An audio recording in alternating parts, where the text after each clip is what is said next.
Assalamualaikum warahmatullahi wabarakatuh. Senang sekali seperti biasa kita ketemu lagi di Dapur Medsos dan masih bareng saya Tika Darmawan. Nah, seperti biasa juga di Dapur Medsos kita selalu menghadirkan bintang tamu yang luar biasa. Tentunya punya cerita yang menarik juga untuk kita ulik ya. Seperti hari ini kita sudah kedatangan seorang bintang tamu yang juga merupakan fashion designer. Langsung saja kita sambut tuh. Halo Raini. Halo, salam kenal. Salam kenal. Salam kenal. Raini Monica. Benar. Nah, ini mungkin nama yang bisa dibilang udah mulai terdengar ya gitu ya. Jadi ini seorang fashion designer Aceh ya yang kita sebenarnya penasaran dengan hasil dari karyanya si Kak Raini ya gitu. Oke, kita panggil Raini ya berarti ya. Boleh, Kak. Raini, apa kabar? Alhamdulillah baik, Kak Tika. Baik. Kak Tika, gimana Alhamdulillah kabarnya? sehat, alhamdulillah. Makanya hari ini alhamdulillah kita bisa ada di sini ya, Re. Iya. Dan juga pengen ngobrol-ngobrol sama teman-teman juga gitu ya, gimana perjalanan karir perjalanan karir nggak tuh ya, perjalanan karir dari seorang Raini. Nah, Ray, tapi sebelum kita berbicara banyak hal itu pengen lah dengar cerita Raini, gimana sih awal mulanya itu tertarik dengan dunia desain, fashion design ya gitu. Iya. Apakah memang dari kecil itu emang udah senang atau memang sampai sekolah nih gitu? Jadi Kak, awal mulanya aku memang dari kecil itu suka menggambar, tapi memang Oh. fokusnya dari kecil itu fokus gambar orang dan baju. Oke. Gitu. Jadi kalau disuruh gambar hewan itu enggak ahli ya.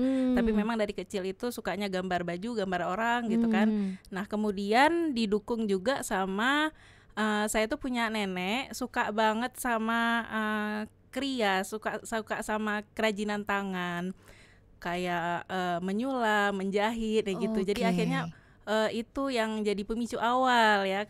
Jadi pemicu awal akhirnya tertarik ke dunia fashion. Dan mulai fokusnya itu ketika SMP. Sebenarnya dari SMP juga udah ini mungkin mau ngambil SMK. Ya, Gitu iya, kan. Karena iya. udah kayaknya memang di sini nih bidangnya Iya, gitu kan. passionnya udah kelihatan ya, udah ketahuan banget, cepet lagi ketahuan passionnya tuh dari SMP. Iya. Biasa kalau anak-anak kecil tuh kan kayak SMA aja belum tentu tahu ya passionnya apa ya. Tapi kamu dari SMP udah? Dari SMP memang udah mau masuk SMK Tata Busana, tapi sayangnya orang tua waktu itu masih belum ngizinin karena pandangannya waktu itu barangkali aku masih belum begitu fix nih di bidang itu. Jadi diminta untuk explore lagi. Explore lagi akhirnya masuknya ke SMA gitu kan. Masuk ke SMA. Sepanjang perjalanan di di SMA semakin yakin. Justru semakin yakin gitu kan. Akhirnya ini kuliah nggak bisa lagi bilang kemana-mana lagi. Memang harus ambil kuliah jurusan fashion. Gitu. Makanya akhirnya sama orang tuaku, kita daftarkan ke sekolah fashion, coba cari sekolah fashion. Waktu itu aku milihnya di Bandung. Ya, jadi di Bandung di Telkom University gitu. Jadi 4 tahun aku kuliah di situ, selesai dari situ akhirnya coba merintis bisnis. Dan untuk sekarang untuk melegalkan karir aku di fashion designer, aku lagi ngambil sertifikasi fashion design di BLK Banda Aceh. Oke, menarik ini ya. Ternyata memang seserius itu anak SMP yang tadinya suka gambar orang dan baju ya. Ternyata benar-benar mau seriusin satu bisa dibilang keinginan kuat nih ya gitu, sampai benar-benar akhirnya memilih kuliah di sekolah fashion gitu ya. Wow, itu sampai akhirnya mendapatkan izin itu lama nggak sih prosesnya, kayak tawar menawar sama orang tua? Nggak apa-apa, agak-agak agak-agak sedang tidak fit juga nih Re, karena kayaknya begadang bikin produksi baju gitu ya, belum lagi baru juga beres dari satu event besar. Oke, tapi jawab dulu nih, panjang nggak prosesnya untuk meyakinkan orang tua saat itu? Waktu itu nggak terlalu panjang prosesnya karena memang dari SMA itu udah kayak waktu itu agak sedikit menyalahkan keadaan. Oke. Biasalah ya, playing victim nih ya ceritanya. Iya, jadi kayak aku seharusnya nggak di SMA, aku harusnya di SMK nih sekarang. Kalau di SMK kan aku udah terasah dari SMA gitu, terus nanti lanjut lagi kuliah. Jadi waktu itu orang tuaku kayak benar-benar oke, ini kita nggak bisa lagi mengarahkan ke mana-mana. Ya udah kita masukkan langsung. Jadi di obrolan pertama orang tuaku langsung setuju, oke kita masukkan ke kampus fashion. Oke, karena mungkin ngelihat keinginan dari Ray juga mungkin sebesar itu ya, untuk meyakinkan orang tua juga bahwa memang pengen ada di jalan ini. Tapi selain mungkin pemicu awalnya adalah karena dari kecil suka menggambar atau juga punya nenek yang memang seneng kriya gitu, kerajinan tangan. Tapi apakah itu sebenarnya pengaruh besar gitu, atau memang ada pengaruh-pengaruh lain Ray sampai akhirnya kayaknya memang harus di sini nih, kayaknya memang pengen ini nih gitu? Alasan awalnya memang sesederhana itu, Kak. Oke.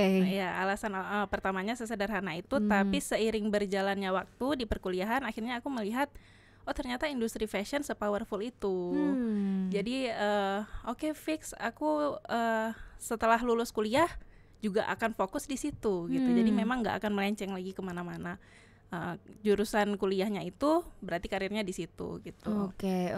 Karena dulu juga dosenku kan bilang orang masuk ke kuliah fashion itu tujuannya ada dua. Ada orang yang memang dia mencintai fashion sebagai seni, dan orang yang memilih fashion sebagai peluang bisnis. Nah setelah aku ulik lagi, tujuan aku ada di kedua, melihat potensi fashion sebagai peluang bisnis. Makanya akhirnya aku ini akan fokus di sini. Ditambah juga aku ada ketertarikan dengan budaya Indonesia. Jadi memang aku sesuka itu. Nah fashion ini adalah salah satu cara aku untuk menyalurkan kesukaan aku. Jadi wadah juga. Benar. Ya gitu.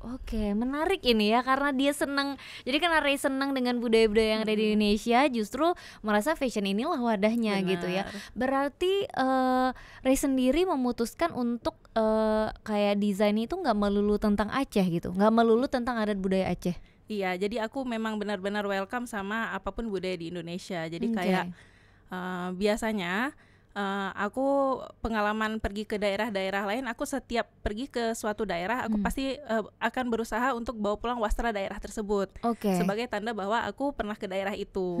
Kemudian wastra itu yang aku jadikan lagi karya aku gitu. Nanti aku desain sebagai sebuah busana kayak gitu. Jadi nggak hanya tentang wastra Aceh, tapi wastra seluruh Indonesia, dan nggak hanya wastra malah, Kak.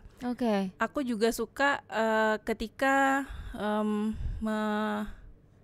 terinspirasi dari kayak cerita rakyat, dari perilaku masyarakat yang kemudian aku tuangkan ke dalam produk busana tadi.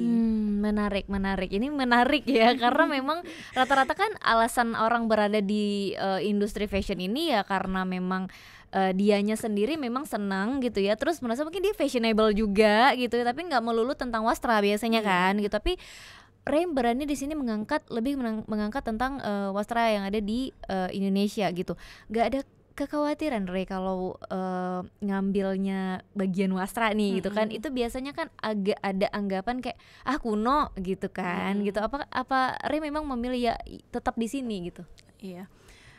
Kalau wastra itu kan memang tradisional dan ada pakem-pakemnya, tapi kita bisa menyesuaikan itu dengan kebutuhan zaman. Kayak sekarang kalau misalnya aku beberapa kali ikut fashion show juga mereka mengangkat wastra daerah-daerah mereka, karena kebetulan aku kalau fashion show keluar terus, Kak. Jadi aku ngelihat orang lain itu bawa wastra daerah mereka masing-masing, dan itu udah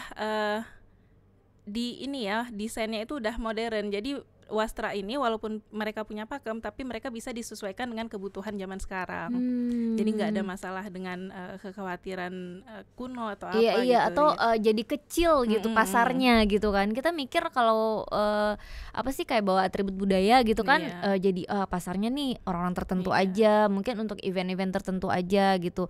Mungkin akan menarik ya ketika wastra-wastra Indonesia ini bisa dipakai untuk hari-hari juga gitu kan.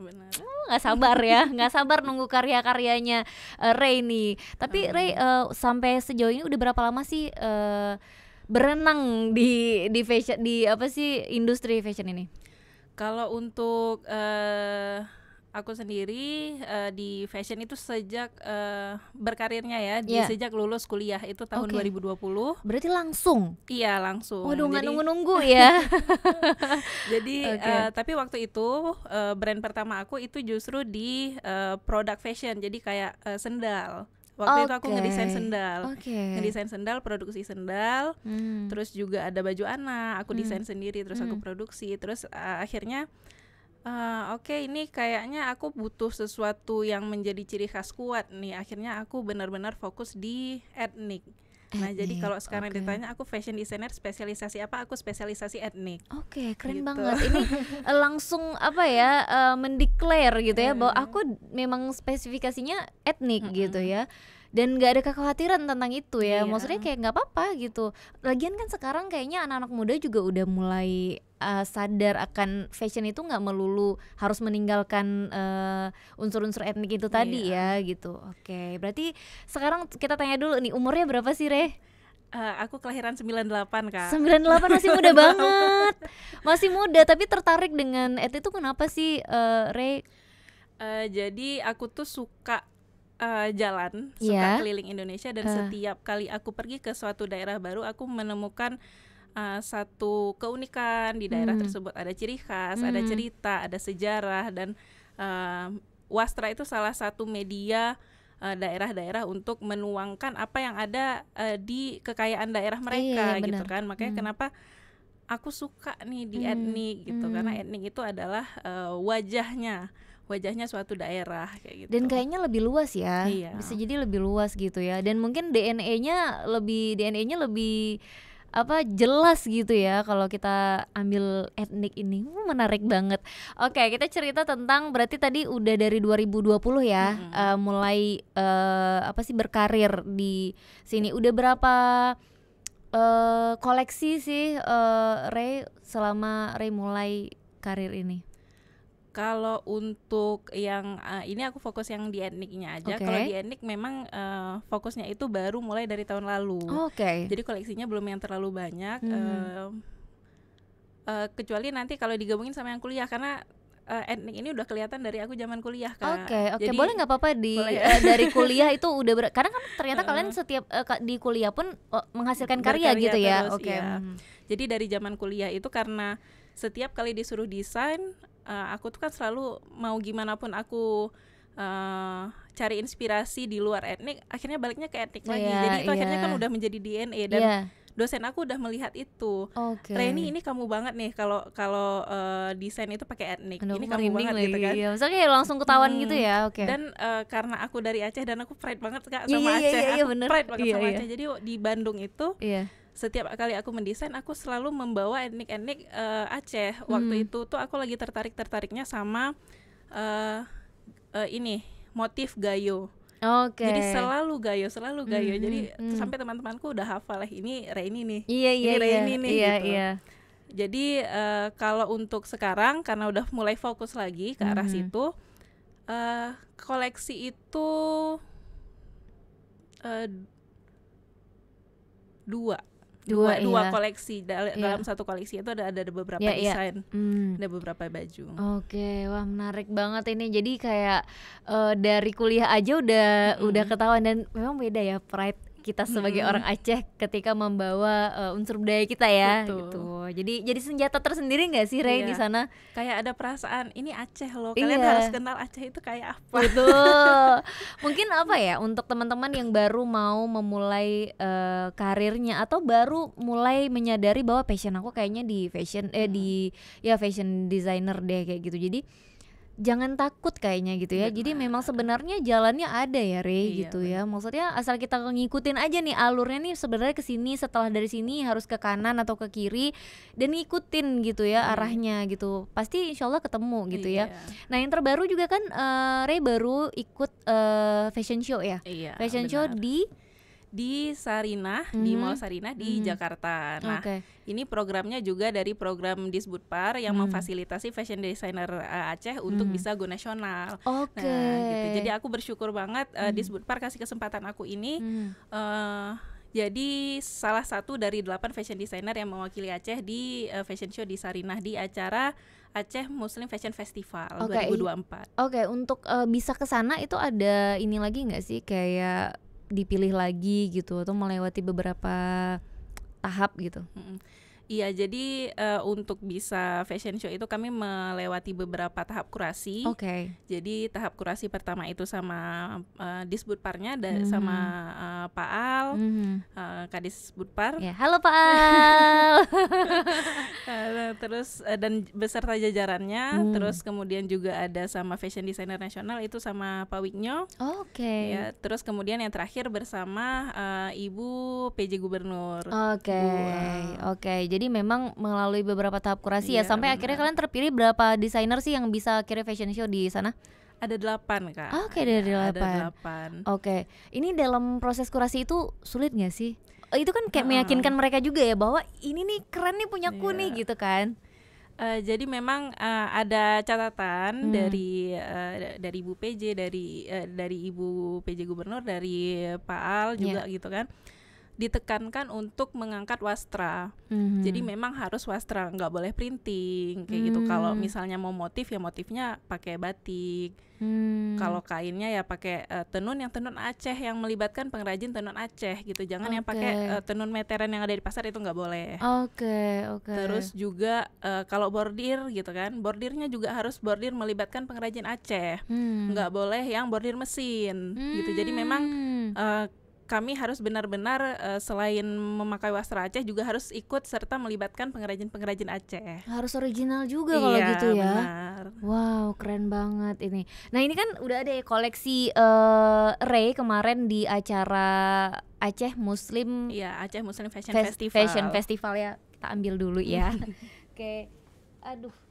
Ini sebentar, kita ambil perintilannya dulu ya. Nah, ini kan kalau zaman dulu tuh adanya di kawinan gitu buat kipas pengantin ya.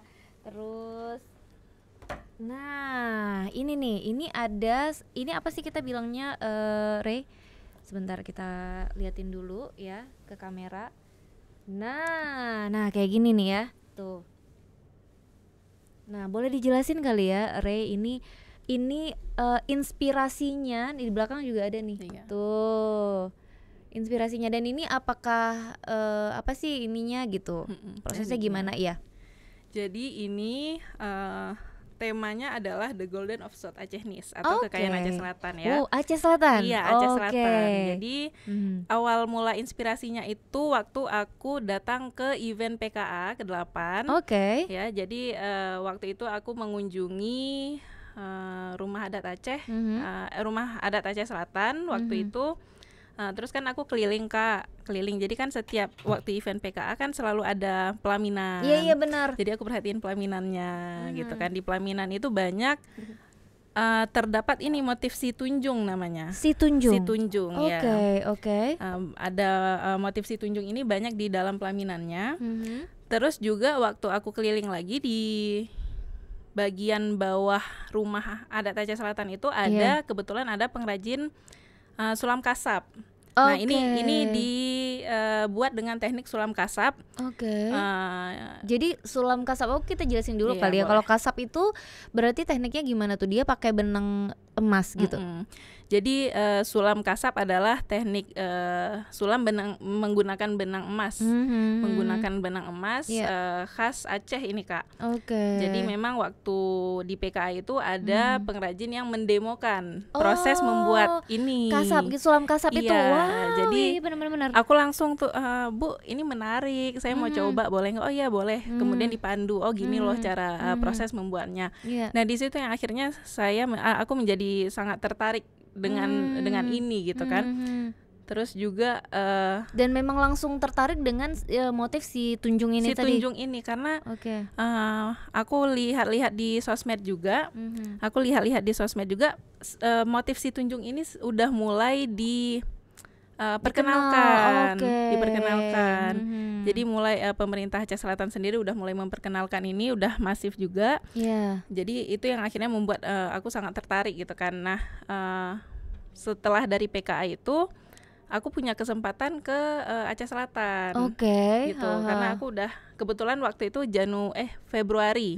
Februari itu kebetulan aku juga ada fashion show ke Jogja. Oke. Ke Jogja aku udah bulat tekad kayaknya aku mau mengangkat ini gitu kan. Berarti ini dikerjakan langsung sama pengrajinnya? Benar. Langsung sama pengrajin kasap ini. Oke, berarti desainnya dari Ray dan mereka yang mengerjakan untuk sulam kasap ini ya? Iya, jadi untuk motif sendiri ini kan udah ada pakem-pakemnya gitu kan. Jadi mereka memang udah ngerti. Jadi ini mereka yang gambar, Kak. Jadi ini mereka yang gambar. Aku meletakkan komposisi di desain bajunya gitu kan. Karena ini benar-benar etniknya yang aku ambil. Aku nggak modifikasi sama sekali. Aku nggak memodifikasi sama sekali motif ini karena ini ada pakemnya gitu. Inilah pakemnya gitu ya, kayak yang di kipas ini ya, gitu. Oke, jadi memang benar-benar mirip lagi. Oh iya, nggak dimodifikasi. Jadi nggak dimodifikasi sama sekali. Iya, karena kan kayak sekarang tuh misalnya kayak pintu Aceh aja kan juga ada modifikasinya sekarang ya, gitu. Oke, jadi kalau motif ini sendiri tidak ada dimodifikasi. Keren banget. Oke, dan kalau untuk di belakangnya ini juga lumayan full ya tuh gitu. Ini biasanya dikombinasikan dengan apa ya kalau outer gini? Kalau outer ini aku kombinasikan sama gaun. Oke, yalah lebih anggun ya dianya. Oke, dan ini juga full banget tuh. Nah, motifnya ini juga masih dia ya? Benar. Masih motif dia juga gitu. Di bawah ini? Ini ada motif bunga melu sama motif bunga pala. Oke. Jadi dipadukan semua ya. Dan ini memang benar-benar Aceh Selatan punya ini ya. Iya. Wow, jadi memang inspirasinya itu dua, Kak, sebenarnya. Jadi pertama ini kan fokus utamanya kekayaan Aceh Selatan. Di dalam kekayaan Aceh Selatan itu pertama itu motif si tunjung ini. Kemudian yang kedua pala. Nah, di PKA itu aku juga nyobain berpala. Minuman berpala itu. Nah, itu kayak enak kali ya. Bukan haus ya. Bukan haus BTW ya, tapi memang karena pertama kali nyobain. Enak kali ya, kayaknya aku harus beli. Jadi gara-gara itu terinspirasi. Jadi luar biasa. Untuk motifnya ini terinspirasi dari si tunjung tadi. Dan untuk warna si busana, kebetulan ini busana satu koleksi ini ada 8 desain, terinspirasi dari siklus tanaman pala. Kayak gitu. Jadi dengan model yang sama itu desainnya beda-beda. Benar. Ada dia, ada teman-teman yang lain lagi motif. Oke, keren banget. Dan ada satu lagi ya.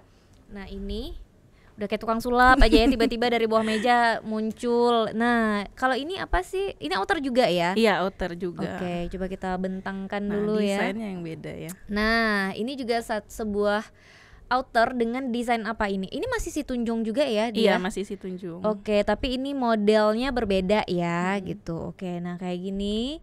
Jadi kan ini sebenarnya kalau kita mau ngelihat secara cepat gitu ya. Ini kan kayak baju adat ya, apalagi warnanya kan identik dengan warna baju adat Aceh gitu. Tapi memang Ray memilih warna ini gitu. Iya, jadi memang fokusnya itu kan warna siklus tanaman pala. Nah, ini yang merah dari si dia kan buah pala sebelum dikeringkan itu ada bagian-bagian merah.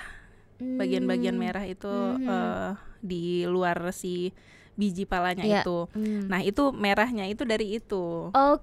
Kemudian kayak yang coklat ini inspirasinya dari batang pohon pala. Karena nanti ini kan padanannya sama yang warna gaun hijau. Gaun hijau itu dari daun-daunnya. Kayak gitu. Kalau ini padanannya dengan ini sama merah. Merah juga. Merah karena ini memang fokusnya di di luar si bijinya itu yang merahnya itu. Kalau ini apa sih? Ini aksesorisnya ya? Nah, ini aksesoris waktu fashion show kemarin. Nah, kebetulan Kak ini yang pakai aku waktu fashion show itu. Ya. Cocok nggak sih aku? Iya, cantik kali. Siapa yang pakai ini? Aku kirain pertamanya yang pakai itu semuanya model. Iya. Tapi waktu itu aku kira semuanya model. Waktu aku pakai ini aku kan sempat ngobrol nih sama praganya. Iya. Aku tanya, Kak, udah berapa lama di modeling? Oh, enggak, Kak, aku basicnya bukan modeling. Jadi apa, Kak? Aku putri Indonesia. Wow. Ternyata yang pakai ini Putri Indonesia Wah, runner up 4 waktu itu. Setelah Putri Indonesia langsung Tika ya. Oke, nggak apa-apa, mana tahu ya kan tuh gitu. Nah, gimana Pak Produser? Boleh kita jadikan ini properti untuk di dapur medsos ya. Tuh, dia cantik banget ya lagi ini. Kayaknya kalau dipakai memang waktu fashion show itu pasti nyala banget ya dia ya. Ini menyala nih Putri Indonesianya nih pakai warna merah ini ya. Oke, bahkan sampai yang kayak gini-gini juga harus dipikirin ya gitu. Nggak cuman sekedar udah desain satu baju ya udah gitu ya, nggak sampai situ aja ya. Ada headpiece-nya, aksesorisnya gitu. Oke, jadi cerita tentang apa sih tadi perjalanan buah pala itu sendiri ya gitu ya. Ini berarti research juga ya? Iya, setiap desain itu kan selalu riset, terus juga dituangkan ke dalam mood board sebagai panduan kami mendesain. Itu kayak hal-hal yang kayak gitu tuh memang maksudnya itu memang tahapannya nggak sih gitu? Emang itu tahapannya atau ya random aja gitu? Iya betul Kak. Jadi memang tahapan mendesain salah satunya adalah membuat konsep itu step paling pertama. Kemudian dituangkan konsep itu ke dalam mood board gitu. Kemudian step-step selanjutnya. Oke, ini berarti kalau memang langsung dikerjakan untuk sulam kasapnya oleh pengrajin Aceh Selatan, berarti Rey bolak-balik juga dong Banda Aceh Selatan? Iya, ini bolak-balik. Bolak-baliknya 2 kali waktu itu. Untuk ngerjain satu item ini berapa lama siapnya? Untuk ini 1,5 bulan dengan melibatkan 25 orang pengrajin sulam kasap Aceh Selatan dari Desa Air Sialang, Kecamatan Samadua, Aceh Selatan. Jadi memang sebenarnya kalau normalnya itu bisa sampai 2 bulan 3 bulan. Satu baju? Ya, satu baju. Satu baju ini? Iya. Cuma karena satu baju kalau dikerjakan satu orang, karena biasanya kan gitu per baju kasap, satu orang gitu kan. Tapi karena kasap. waktu itu udah lumayan mepet gitu kan persiapannya, aku tinggal punya waktu 1,5 bulan lagi nih gitu kan. Nggak sampai 2 bulan gitu kan. Jadi bisa nggak dikejar. Akhirnya itu melibatkan sangat banyak pengrajin, 25 orang. Jadi ini per bagian-bagian ini dikerjakan satu orang, bagian belakang dikerjakan satu orang. Di belakang juga ada ya nih, kita balik dulu. Nah, jadi, di belakangnya juga ini full gini ya tuh. Ini gede. 1 orang, kanannya 1 orang, kirinya 1 orang kayak gitu. Jadi dikeroyok kayak gitu Kak. Biar bisa terkejar. Iya benar. My God. Udah dikejar gitu aja 1,5 bulan. Iya 1,5 bulan. Makanya jadi wajar ya kenapa kita benar-benar harus menghargai hasil karya dari seorang pengrajin, seorang fashion designer gitu, karena memang untuk menuangkan ini kan nggak segampang itu ya, balik lagi. Bisa dibilang berarti ini limited edition dong ya? Iya. Wah, boleh nih nanti Tika yang pakai duluan ya, boleh ya? Enggak, tapi udah dipakai model juga ya. Ini waktu fashion show di Sarinah kemarin. Iya. Ini udah di 2 kali fashion show dengan koleksi yang ini. Jadi memang ada harapan sebenarnya di balik koleksi ini Kak. Jadi sempat mewawancarai pengrajin di Desa Air Sialang itu. Nanya-nanya juga gimana nih regenerasi pengrajin. Jadi mereka cerita kalau mereka ada kendala di regenerasi. Kalau ditanya kenapa, ternyata orderan kasap ini kan sifatnya per ini ya, nggak selalu ada. Jadi per momen. Gitu kan. Jadi jadi nggak pasti gitu kan. Sementara orang kan butuh pasti gitu kan. Benar-benar. Jadi aku sendiri berharap semoga dengan aku mengangkat ini ke fashion, karena biasanya hanya di pelaminan gitu kan. Kemudian aku coba ke fashion. Aku berharap orderan kasap di busana ini semakin banyak sehingga bisa membuat pengrajin-pengrajin tadi jadi punya ada regenerasinya. Terus juga karena mereka merasa ada peluang ya di sini ya. Jadi bisa melestarikan si seni kasap ini juga kayak gitu. Untung-untung kalau bisa meningkatkan perekonomian desa gitu kan. Tapi kita di situ aja dulu. Iya, tapi memang maksudnya makanya jangan protes gitu ya. Maksudnya jangan protes kenapa harganya juga mungkin berbeda gitu dengan hasil dari pabrikan ya kan. Karena gitu. handmade semua. Jadi memang sedetail itu ya. Tapi sebenarnya Rey, kalau untuk desain yang kayak gini ya, ini target pasarnya siapa sih? Kebetulan untuk target pasar itu aku menargetkan kedua. Yang pertama itu orang-orang yang berkecimpung di entertain. Kemudian yang kedua adalah orang-orang yang berkecimpung di pemerintahan. Nah, aku punya alasan karena dua orang ini adalah orang-orang yang sering bertemu banyak orang. Ya, jadi aku berharap ketika baju aku dipakai dengan mereka, pesan-pesan yang ada di baju aku semakin luas tercapai, semakin luas tersampaikan gitu kan, karena memang ciri khas aku selalu handmade dengan melibatkan sebanyak-banyaknya pengrajin. Jadi setiap pengrajin itu punya harapan. Iya, benar. Gitu, dan setiap teknik, setiap wastra itu punya cerita. Jadi aku ingin menyampaikan itu. Oke.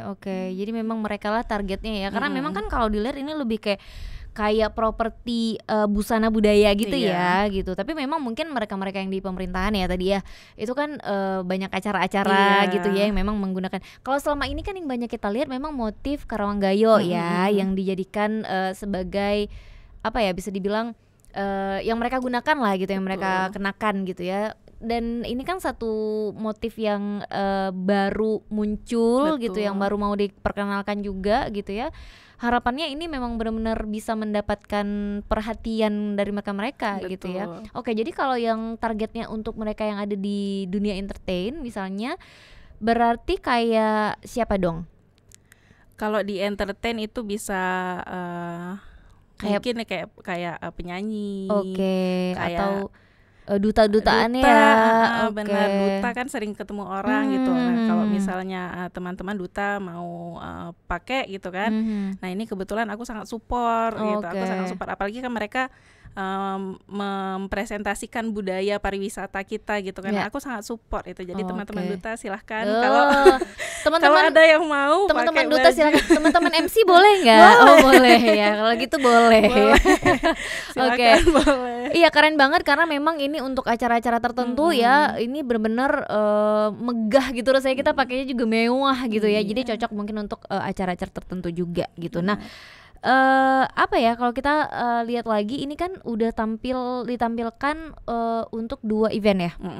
Tapi boleh dong ceritain sama kita udah ikut event apa aja nih untuk Ray Monica Collection, apa sih namanya nih? Rainy. Maksudnya untuk koleksinya tuh, maksudnya untuk nama brandnya gitu, nama sendiri juga ya? Iya, betul. Jadi memang nama brandnya itu nama sendiri, Kak. Jadi memang nama sendiri. Nah, itu Ray berarti udah ikut event apa aja? Kalau untuk event khusus gitu kan, dulu aku pernah selesai kuliah kan memang ada fashion show internal di kuliah. Jadi itu pertama kali yang dipamerkan, yang di-show-kan adalah busana tugas akhir yang waktu itu fokusnya motif motif Karawanggayo luwes. Terus yang kedua dari 2021 sampai 2022 itu aku nggak ikut fashion show sama sekali karena aku fokusnya memang di bisnis itu kan. Baru ikut fashion show lagi itu di September 2023 itu di Karawang. Kemudian waktu itu yang aku bawa wastra songket Aceh Besar.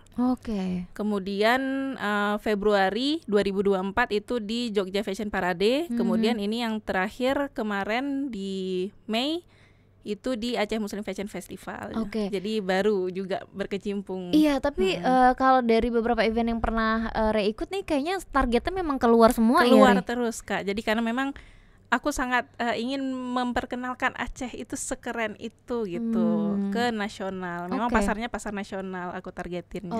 Jadi memang dari awal memang udah besar aja nih pasarnya yang ditargetin ya gitu. Tapi Re, apa sih sebenarnya yang didapat setelah mengikuti event-event yang ada gitu? Beberapa event yang udah pernah Re ikutin itu apa yang didapat dari situ? Jadi kalau dengan fashion show itu kan, kalau fashion show itu sangat untuk branding itu sangat membantu, Kak. Untuk branding diri sangat membantu, karena sebelum aku ikut fashion show, orang-orang itu tahu agak bingung nih mengenalkan aku tuh sebagai siapa, karena kebetulan aku kan juga sering isi workshop kerajinan. Jadi orang taunya aku kayak crafter aja gitu kan, atau kalaupun aku memperkenalkan fashion design, mereka nggak terlalu ingat dengan kata-kata fashion designer yang nyantol ke diri aku. Akhirnya di 2023 itu aku coba fashion show sekali. Udah mulai nih dikit-dikit ada yang kenal aku fashion designer. Terus di Jogja juga, mulai dari Jogja itu yang aku benar-benar kayak orang udah ingat aku sebagai fashion designer. Jadi memang untuk branding itu sangat membantu. Terus yang kedua adalah setiap kali aku pulang dari fashion show, aku selalu ada peningkatan standar kualitas. Karena aku kan ngelihat orang, ternyata karya mereka gitu ya. Jadi setiap kali aku berkarya, standarku naik nih. Aku harus nggak boleh yang nggak mau lagi yang jahitan keriting-keriting, nggak lagi gitu ya gitu. Jadi ada peningkatan standar kualitas. Jadi benar-benar bisa dibilang pengalaman berharga juga ya gitu. Dan terus memang juga, bisa jadi pelajaran. Terus juga relasi, Kak. Iya, itu yang penting ya. Tapi sejauh ini udah ada nggak sih orderan gitu ya untuk dari luar Aceh deh kita bilangnya gitu untuk produk-produk ini?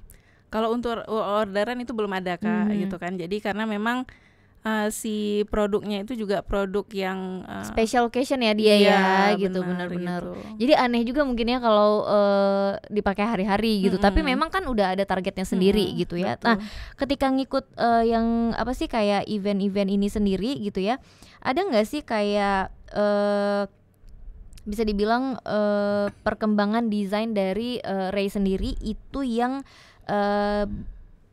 banyak dikritisi gitu, atau mungkin masukan gitu dari Disbudpar mungkin khususnya gitu, atau nggak usah Ray deh, kita bicara umum gitu. Jadi kayak perkembangan desain yang sekarang itu apa ada yang banyak dikritisi gitu, mungkin dari motif-motif budaya gitu. Iya. Jadi walaupun aku special occasion, Kak, tapi sebenarnya kan fokusnya itu ready to wear gitu kan, ready to wear. Nah, untuk ready to wear desain aku tuh masih terlalu tradisional. Jadi coba diminta untuk lebih menyesuaikan pasar itu tadi gitu. Jadi itu sejauh itu baru itu sih kritis. Jadi dan memang kan kalau kita ngelihat dalam proses produksinya juga kan nggak gampang ya kita bilang. Ada nggak sih Ray kendala gitu ya dalam proses produksi untuk si produk ini sendiri gitu? Karena kan memang peralatan mungkin dan lain-lain itu kan nggak selalu ready gitu ya. Gimana tuh Re? Kalau untuk koleksi ini sendiri waktu itu ada kendalanya. Nah, si pengrajin ini biasanya kan buat untuk kasab untuk pelaminan benar. Jadi kan kalau pelaminan mereka juga pakai material bahannya itu bludru, tapi bludru interior. Jadi karakteristiknya beda sama bludru pakaian. Nah, ini bludru pakaian. Iya, benar-benar. Gitu. Jadi kalau bludru interior itu mereka lebih kaku dan enggak stretch. Nah, sementara bludru yang aku pakai di fashion ini dia melar, dia melar dan lebih tipis gitu kan. Nah, itu jadi kendala juga waktu teman-teman pengrajin itu menyulam. Jadi nggak bisa cuman mengandalkan kain aja. Akhirnya waktu itu kami punya solusi untuk melapisi bagian bawahnya itu dengan ada kain kerasnya lah kita bilang ya. Nah, jadi waktu itu kita solusinya pakai itu, akhirnya dia baru bisa ke sulam.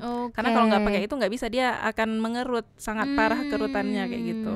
Jadi ada kendala sendiri ya, karena memang jenisnya berbeda gitu dari kasab-kasab yang biasa dikerjain sama mereka gitu ya. Tapi ada nggak sih kayak next nih mungkin gitu ya keinginan untuk mengcombine dengan bahan-bahan kayak sutra, katun mungkin gitu ya, dengan teknik bordir gitu, atau memang printing gitu, atau Ray memilih dengan DNA yang seperti ini terus?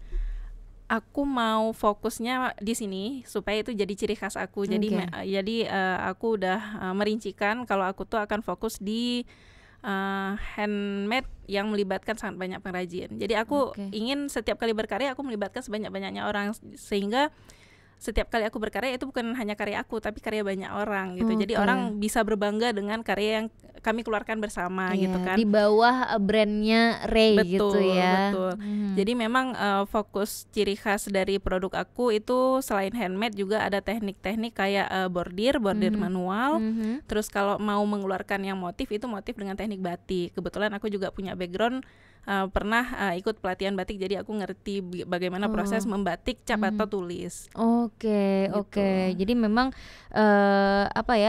bisa dibilang kalau fokusnya di sini berarti memang Ray ini memang udah bener-bener fokus untuk support busana event budaya gitu ya, betul. event budaya khususnya mungkin pernikahan dengan budaya Aceh mungkin juga kali ya. Kepikiran nggak sih kayak bikin baju pengantin?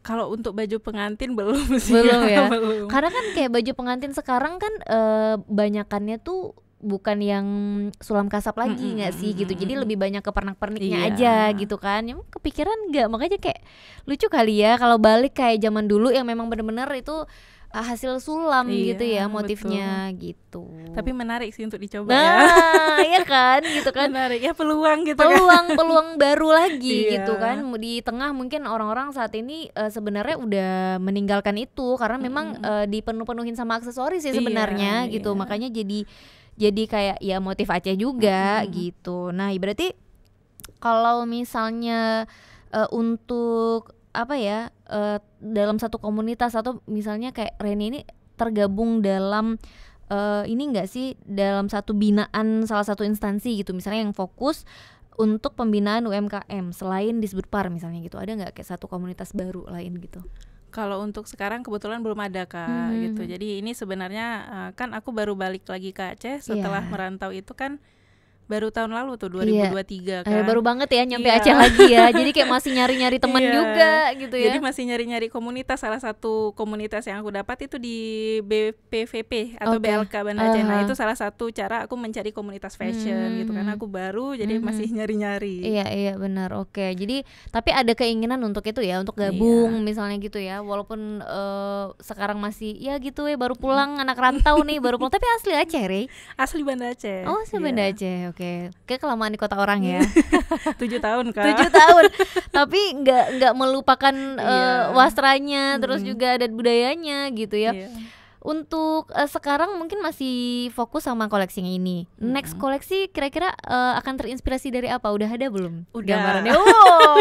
Udah ada. Jadi untuk next koleksi aku itu lagi terinspirasi sama bunga-bunga tradisional Aceh. Oke. Ya, bunga-bunga nanti rencananya mau dipadu-padankan sama songket-songket Aceh. Oh, keren banget. Jadi ini lagi proses riset juga untuk ngeluarin koleksi baru. Untuk keluarin satu koleksi itu berapa lama risetnya biasanya?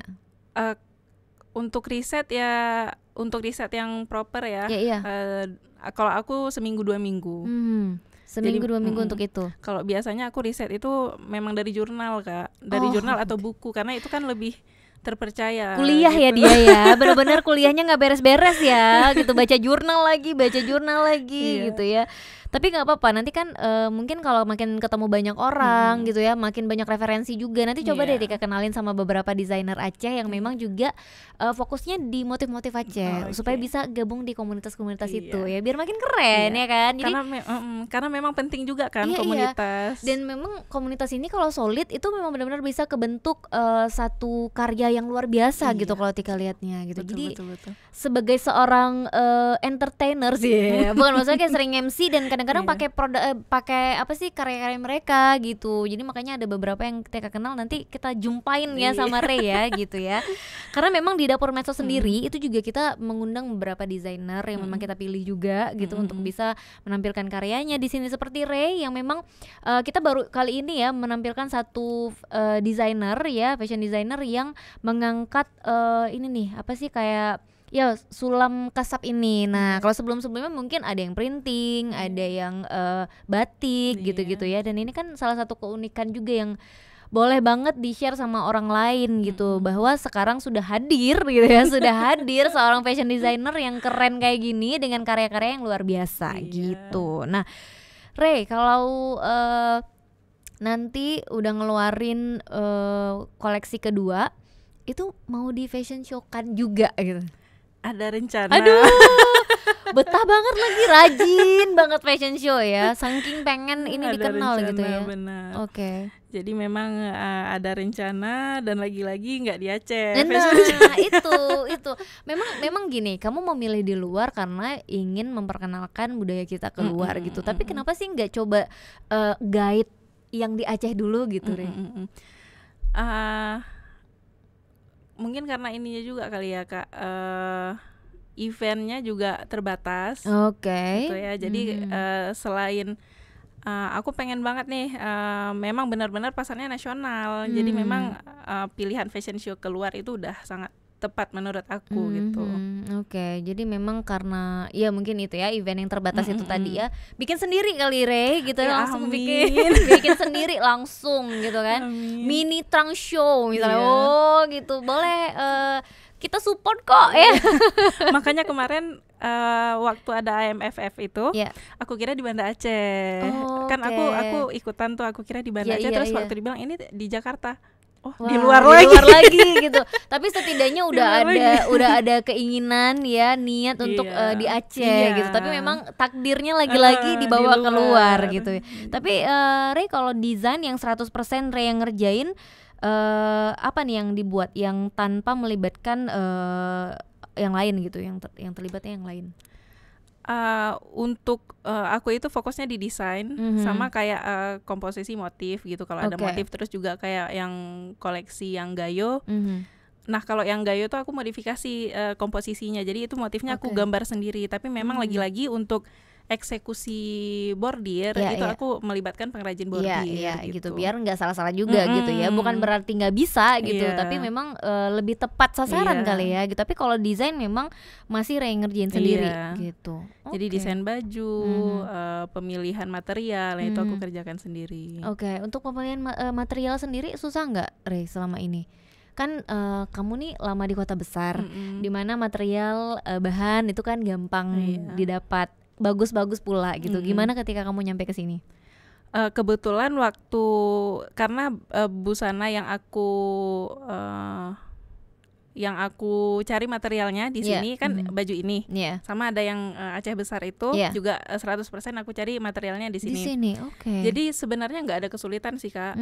Jadi memang kain-kain yang ada di Banda Aceh juga bagus-bagus gitu kan, bagus-bagus. Jadi kualitasnya bagus, variasinya bagus, jadi memang nggak ada kendala sejauh ini untuk pilih material. Mungkin berarti biaya produksi bisa lebih turun ya, karena nggak ambil dari luar. Tapi kalau ngomongin biaya, nah ini rate-nya berapa sih kalau memang ada yang order desain yang kayak gini? Karena ini dia ada setelan si gaunnya itu. Harus nyebutin harga. Nggak apa-apa dong, biar orang juga tahu gitu ya, berapa sih hasil karya ini dihargai gitu. Iya, jadi untuk satu setelan ini sama gaunnya, satu set dengan gaunnya itu di 3 juta, 30 juta gimana? 3 juta. 3 juta. Oke. Jadi sebenarnya teman-teman, selain ini setnya tuh ada satu gaun yang memang juga itu udah apa ya, kita bilangnya juga udah mewah banget gitu ya. Jadi memang kembang juga ya, Rey ya gitu. Jadi memang membutuhkan waktu juga ya untuk bikin dalemannya itu. Nah, kalau itu Rey ngerjain sendiri? Enggak, itu juga melibatkan teman-teman penjahit gitu. Jadi memang sebisa mungkin tadi aku tuh kayak melibatkan sebanyak-banyaknya orang. Iya, tapi kan untuk satu set yang bisa dibilang sangat rumit pengerjaannya itu bisa dibilang masih affordable ya. Maksudnya masih terjangkau dengan harga 3 juta. Dimana kita tahu biasa harga-harga baju dari fashion designer itu kan bisa sampai 2 digit ya kadang-kadang gitu. Jadi memang sebenarnya worth it lah ya kalau bisa mendapatkan satu koleksi ini dengan harga yang masih terjangkau gitu ya. Berarti memang penentuan harga itu dilihat dari sulit enggaknya pengerjaan juga, Rey? Lama pengerjaan, proses pengerjaan, material, terus berbagai jasa-jasa yang harus kita bayar gitu kan. Oke. Jadi memang semuanya diperhitungkan gitu ya. Yang paling mahal yang mana? Yang ngerjain yang mana yang paling mahal?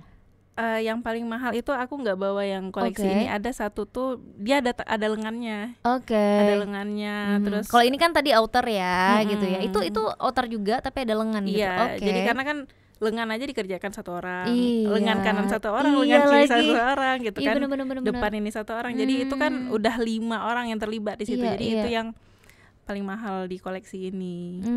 Oke. Yang bisa dibilang mahalnya pengerjaan kah atau bahannya atau memang desainnya sebenarnya yang rumit gitu untuk menentukan satu produk ini dengan harga segitu? Jadi yang mempengaruhi itu sebenarnya di prosesnya, Kak. Prosesnya gitu. Semakin banyak orang terlibat, nah itu berarti kan harganya semakin tinggi. Terus juga lama pengerjaan itu karena kerumitan. Jadi kerumitan juga mempengaruhi. Iya benar. Apalagi kan ini benar-benar kita ngelihat ya, kalau misal teman-teman bisa lihat langsung nanti satu saat mungkin ketika Ray ngadain fashion show di sini ya, ini memang benar-benar rumit banget kalau kita ngelihat sulamnya gitu satu-satu, dan ini ada benang merahnya juga ya, dipakein benang merah gitu, ditempelin lah istilahnya ya, di rekatin ya gitu dengan benang merah juga gitu. Dan ini luar biasa, ini rapi banget. Ini serapi itu ya, maksudnya detail gitu, benar-benar dikerjain jahitannya itu serapi itu. Jadi gitu. Memang ini aja untuk buat satu garis ini, kelihatan nggak? Iya.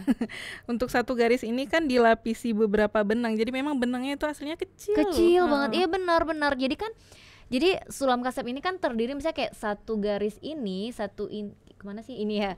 Satu ini itu bisa kayak ada 3 atau 4, 5, 6 tingkat. Nah, 6 tingkat, 6 baris benang gitu ya.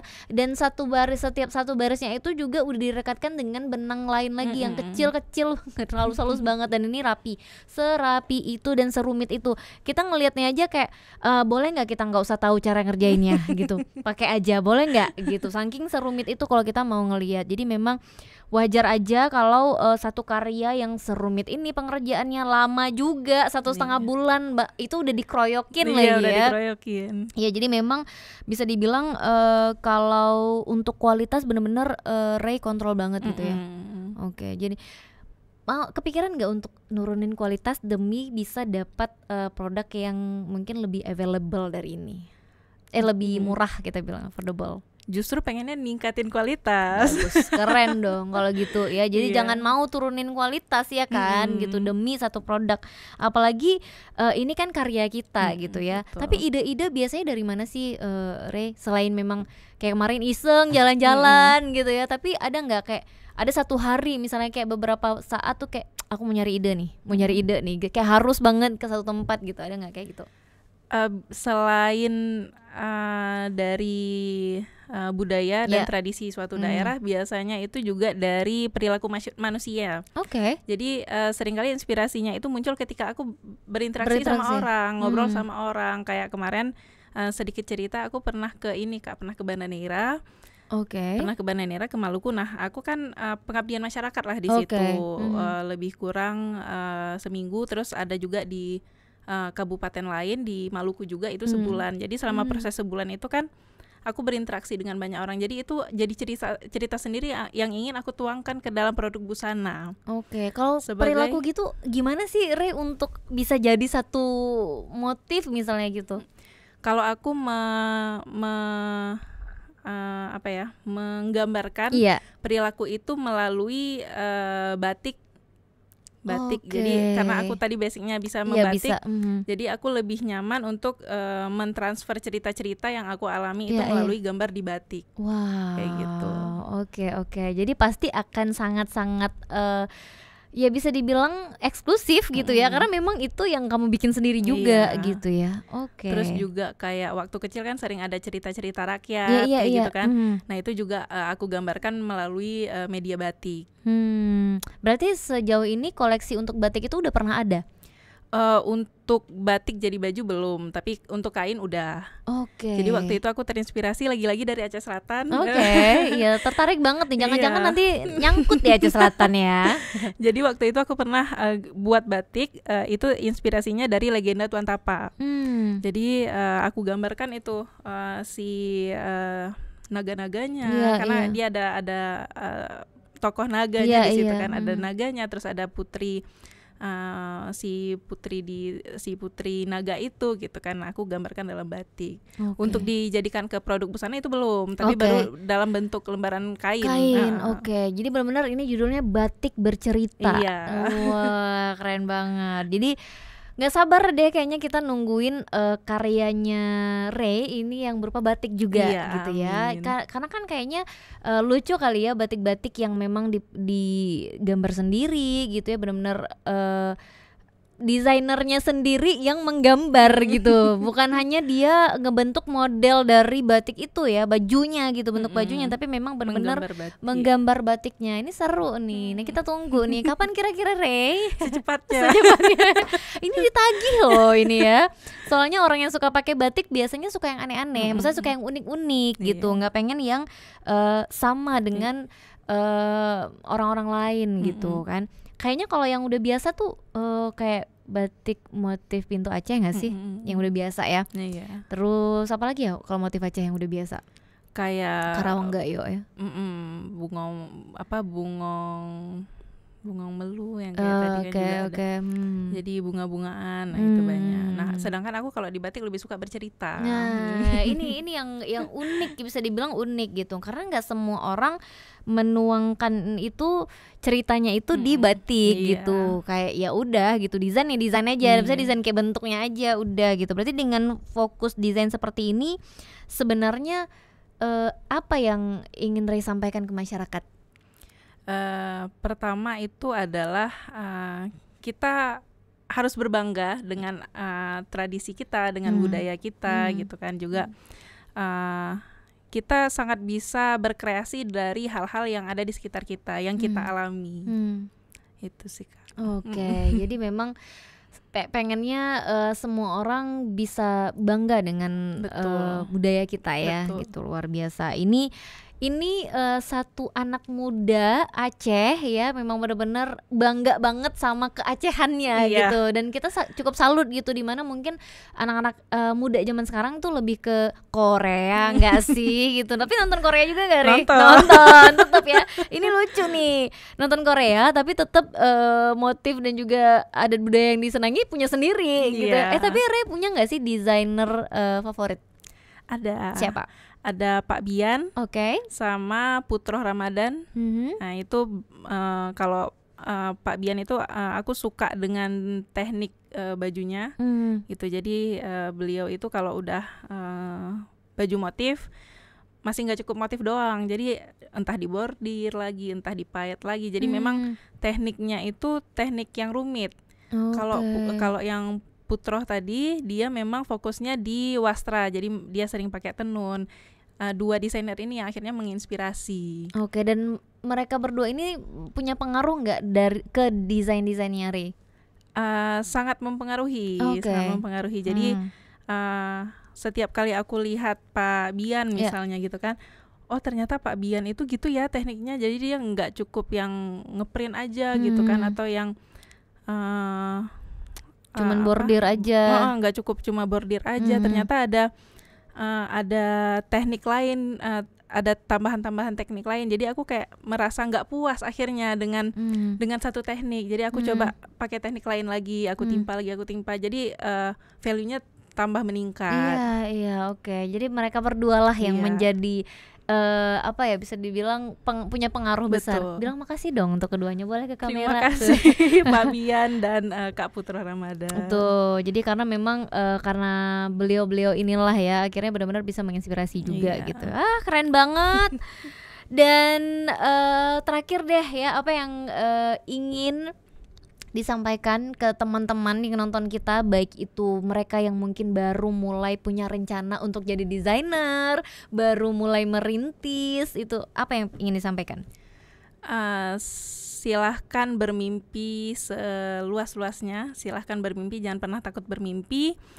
Selama kita fokus dan kita tahu apa yang kita mau, kejar itu sampai dapat.